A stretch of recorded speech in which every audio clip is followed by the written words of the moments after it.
அது தொடர்ந்து ஒரு பாவத்தை செய்கின்ற பொழுது அது நன்மையான காரியம் போன்று செய்கின்றதை பார்க்கக்கூடியதாக இருக்கின்றது. ஏனென்றால் பாவம் செய்து செய்து அந்த பாவம் நன்மையானது என்று ஒரு மனிதனுடைய உள்ளத்தில் ஊடுருவ செய்யக்கூடிய அளவுக்கு இன்றைக்கு மலிவாக காணப்படுகின்றது. அன்புக்குரிய சகோதரர்களே, அதனால்தான் இந்த உலகத்திலே வாழுகின்ற அரபு வார்த்தையிலே நாங்கள் சொல்லுவதாக இருந்தால் ஹயாத் என்று சொல்லுகின்ற இந்த வாழ்க்கை இருக்கின்றதே, இந்த உலக வாழ்க்கை ஹயாத் என்று சொல்லுகின்ற அதே போன்று ஒரு மனிதன் தன்னுடைய வாழ்க்கையிலே இருக்கக்கூடிய ஒரு பண்பு என்று சொல்லுகின்ற அல் ஹயா என்று சொல்லுகின்ற வெட்க உணர்வு.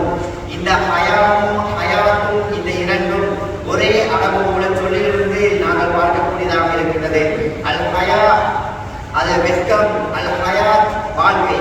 ஒரு மனிதனுடைய வாழ்க்கையிலே அவன் வாழுகின்ற காலத்திலே அவனுக்கு வெட்க உணர்வு இருக்கின்ற பொழுதுதான் அவன் வாழ்வதிலே அவனுக்கு அர்த்தமாக இருக்கும்.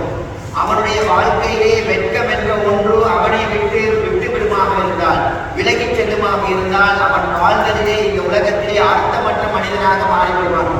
அன்புக்குரிய சகோதரர்களே, அந்த இரண்டும் ஒன்றரை கலந்ததாக ஒரு மனிதனுடைய வாழ்க்கையில் இருக்கின்ற பொழுதுதான் அவன் செய்கின்ற தவறுகள் அவனுக்கு உணர்த்தக்கூடியதாக இருக்கும். அதிலிருந்து நீங்குவதற்கு வெட்க உணர்வு இருக்கக்கூடியதாக இருக்கும். அன்புக்குரிய சகோதரர்களே, அதனால்தான் அல்லாஹ்வின் தூதர் ஸல்லல்லாஹு அலைஹி வஸல்லம் அவர்கள் கூறுகின்ற